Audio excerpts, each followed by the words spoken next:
देखा मुर्गा का पावर, देखा पावर मुर्गे का। इंसान नहीं है, इंसान नहीं है, एक परिंदा है, मगर पावर तो देखो। बात क्या है, गौसे आजम से निस्बत हो गई है। जरा मचल के बोलो सुभान अल्लाह। बहुत दूर तक सोच सकते हो, यहां से बहुत दूर तक, जहां तक मैं आपको पूरी रात में भी नहीं सुना सकता, वहां तक सोचो। मुर्गा है मुर्गा। जैसे ही गौसे आजम से निस्बत हुई, मोहल्ले के आवारा कुत्तों पे नजर रखना शुरू। देखे रहना कोई आवारा कुत्ता घर में न घुस जाए, कहीं मुर्गे को नुकसान पहुंचा दे। आवारा बिल्लियों पे नजर शुरू, कोई बिल्ली घर में घुस के मुर्गे को नुकसान न पहुंचा दे। जिस दिन से मुर्गा घर में आया, मजाल है कि कोई कुत्ता घर में झांक के भी देख ले, कोई बिल्ली घर में छलांग लगा के भी देख ले। कुत्ते की हिम्मत नहीं है कि दरवाजे से झांक के भी देख ले, क्योंकि इस मकान में गौस का मुर्गा रहता है। तो जिस मकान में गौस का मुर्गा रहता हो, उसमें कुत्ता झांक नहीं सकता। तो फिर मुझे क्या लेने दो, जिस मकान में गौस का दीवाना रहता हो, उस मकान में कोई बीमारी झांक नहीं सकती, कोई बला झांक नहीं सकती। गौसे आजम के नाम से घर भी महफूज है और उनका दीवाना भी महफूज है।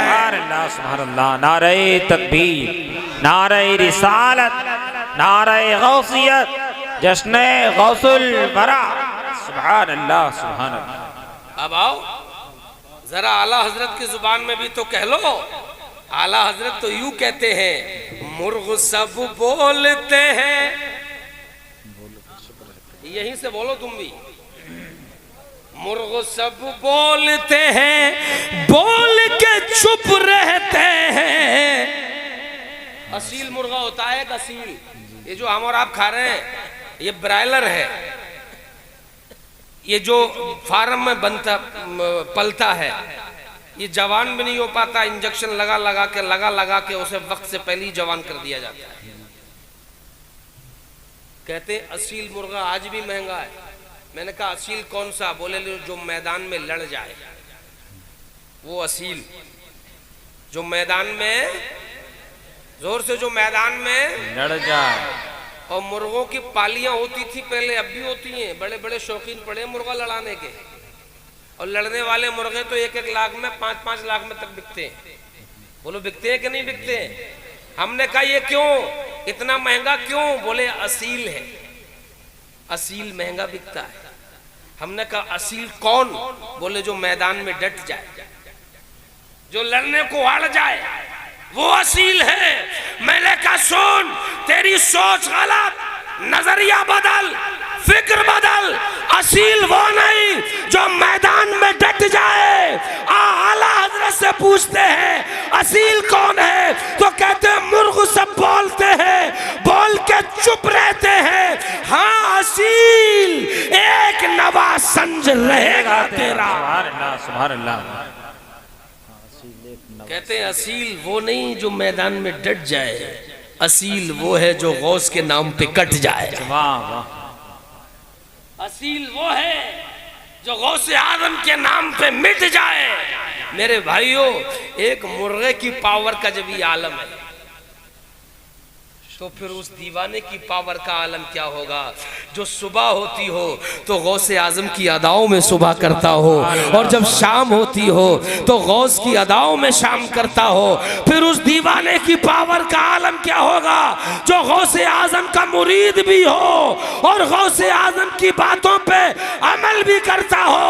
मुझे कह लेने दो कि सिर्फ गौस गौस कहने से काम नहीं चलेगा। अगर गौस वाला बनना है तो तुझे गौसे आजम का नाम भी लेना पड़ेगा और उनके फरमान पे अमल भी करके दिखाना पड़ेगा। सुभान अल्लाह, सुभान अल्लाह। अब यहाँ कबीर दास का एक दोहा और सुना दें आप। याद आ गया मौके पे, बोलो सुना दे। जी सुनाए। अरे सुना दे यार, जोर से बोलो। जी सुनाए। बिन देखे बिन अरस परस के नाम लिए क्या हो, धन के कहे धनी जो होवे, निर्धन रहे न कोई कबीरा, निर्धन रहे न कोई। मैं तो डर रहा था कि आज तकरीर कैसे हो पाई, आवाज इतना मुतासिर है। 2-3 दिन और रातें हो गई, इतनी दवा बांध के लाया हूं मैं अपने साथ, समझे। अभी खा के आया हूं कमरे में। लोग समझते होंगे कि यार ये मौलवी लोग दवा खाते ही बहुत हैं। हम भी जब पढ़ते थे मदरसे में तो हम देखते थे जो प्रोग्राम वाले मौलवी थे वो कहते थे आगे ना कि भाई मेरी तबीयत बहुत नासाज है। तो हम लोग सोचते थे यार कार में बैठ के आए, कार से जाएंगे, मुर्गा खा रहे और तब भी कह रहे तबीयत नासाज है। मगर जब खुद इस लाइन में आए तो पता लगा कि अस-सफरु कस-सकर, रसूलुल्लाह ने फरमाया सफर अजाब के टुकड़ों में से एक टुकड़ा है। चाहे वो प्लेन में बैठ के हो या ट्रेन में बैठ के, आदमी थक ही जाता है। लिहाजा मेरे भाइयों, बहुत करीब से अपनी बात आप तक पहुंचाऊं। आज लोगों ने बिरयानी बनाई, डकार ली और भूल गए, और जब महफिल में बैठे तो देखो मेरी नस नस बोले नबी नबी, मेरी नस नस बोले नबी नबी, समझे। नस नस तो नबी नबी बोल रही है, नस नस बोल रही है नबी नबी, मगर नमाज पढ़ रहा कभी कभी। बात सही है कि नहीं? नस नस बोल रही है नबी नबी, रोजा रख रहा कभी कभी। नस नस बोल रही है नबी नबी, नेक काम कर रहा कभी कभी। वाह भाई वाह, चोरी की चोरी और सीना जोरी, समझे। तेरी नस नस नबी नबी नहीं बोल रही है। अगर तेरी नस नस नबी नबी बोलती मेरे भाई तो सुबह की नींद की मजाल ही क्या थी कि तेरी फजर की नमाज छुड़वा दी। बेशक। अगर तेरी नस नस नबी नबी बोलती तो तू बिरयानी के लालच में मीलाद में नहीं जाता, तू ये इरादा करके जाता कि आज दीन की कुछ नई बातें सीख करके आओ। बेशक सुभान अल्लाह। अगर तेरी नस नस नबी नबी बोलती तो गौसे आजम के नाम पे सिर्फ बिरयानी बनाने कोई 11वीं नहीं समझता, बल्कि ये भी देखता कि जिस गौस ने 40 साल जंगलों में रह के पेड़ की छाल खा के अल्लाह की इबादत की है और खुद बादल आ गया था ये कहने के लिए कि मैं तेरा रब हूँ, तेरी मेहनत से खुश हूँ, नमाज मत पढ़ा कर, अब मैंने तेरी सब बगैर ही पढ़े कबूल कर ली। बादल आया था। आजकल का मुसलमान, बादल तो बड़ी चीज है, अगर खाली एक धूल का गुबार भी आ जाए तो पूरे गांव में अपनी करामत सुनाता फिरेगा, समझे। और ऐसा ऐसा आर्टिफिशियल पीर चल रहा है आजकल, ऐसा ऐसा मसनूई पीर, ऐसा ऐसा बनावटी पीर कि पीर तो बाद में बोलता, मुरीद कहते हैं अरे हम अपने पीर के साथ गए, गाड़ी में पेट्रोल खत्म हो गया, गाड़ी बंद हो गई, मुरीद ने, ड्राइवर ने कहा हजरत पेट्रोल खत्म हो गया, पीर साहब को जला लाया, बोले चला, बोले जब ड्राइवर ने सेल्फ मारा गाड़ी स्टार्ट और बोले जहां तक पेट्रोल पंप नहीं मिला गाड़ी चलती चली गई। अच्छा चलो भाई मान भी सकते हैं, ऐसा हो भी सकता है, कोई बड़ी बात नहीं है, मगर ये जिस पीर को देखो यही करामत दिखा रहे हैं, जिस पीर को देखो यही करामत, जिस पीर को देखो यही करामत। तो मैंने एक बार कहा, मैंने कहा भैया ये बताओ ये पीर है कि पेट्रोल पंप है?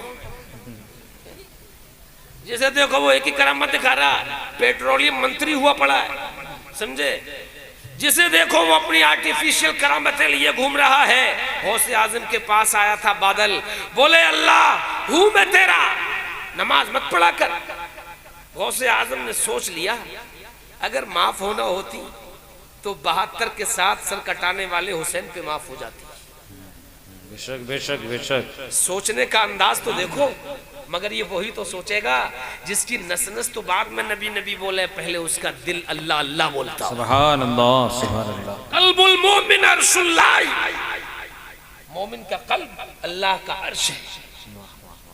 दिल काला हुआ पड़ा है, दिल पे जंग लगा है, दिल चाह रहा है कि इसका भी लूट खसोट के खा लूं, इसका भी लूट खसूट के खा लूं, इसकी जमीन दबा लूं, इसका प्लाट दबा लूं। मजदूर से मजदूरी करवा रहा है, उसके पैसे नहीं दे रहा है। बेटी वाले के घर पे 500 की बारात लेकर के चढ़ाई कर रहा है, उससे बहाने से कभी बुलेट मांग रहा है, कभी उससे कार मांग रहा है। अरे हमें तो नहीं चाहिए थी, मगर लौंडे की मामी जिद कर रही थी कि देखो बुलेट ना मिली तो मोहल्ले वाले क्या कहेंगे, अगर कार ना मिली तो फला जगह के रिश्तेदार क्या कहेंगे। हमें तो कुछ नहीं चाहिए, मगर फूफा जिद कर रहे थे लौंडे के कि कार मिलना चाहिए। बहाने बना बना करके बहुत भारी इसकी घाटी बड़ी से बड़ी होती जा रही है। मैं कहता हूं पहले तू अपने दिल को साफ कर ले, बिरयानी ना बने तो मत बनाना, जलसा गौसे आजम ना हो सके तो मत करना। अपने घर में बैठ करके अपना दिल साफ कर ले और फिर या गौसे आजम कह दे।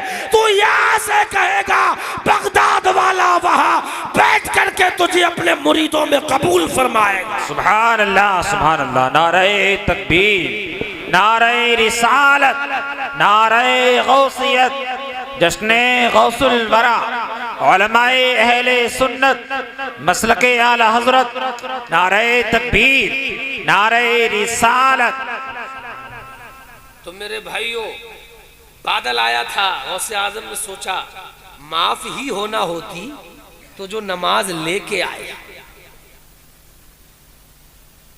उन पे माफ होती। और उनका हाल क्या था, जब खड़े हो जाते इतना लंबा कयाम करते थे, पांव सूज जाते थे।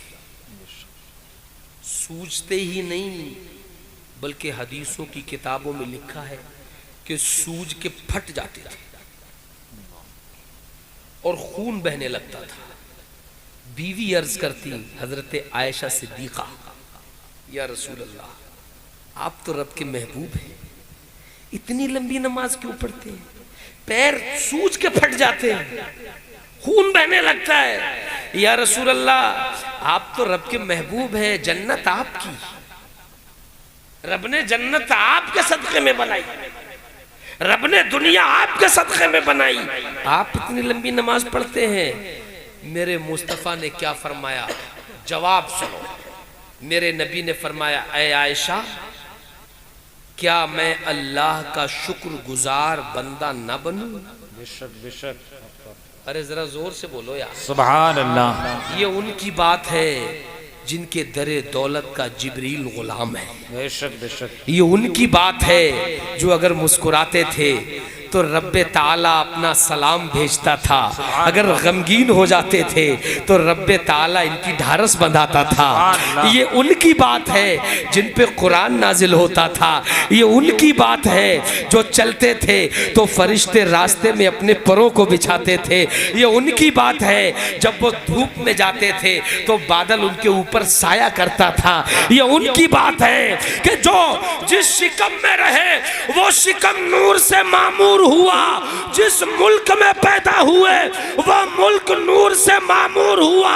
और हद तो ये है कि पूरी दुनिया जिसके सामने पांचों टाइम सर झुका करके रब की इबादत करती है, यानी काबतुल्लाह, जब ये पैदा हुए तो वो काबा भी सजदा करने के लिए झुक गया।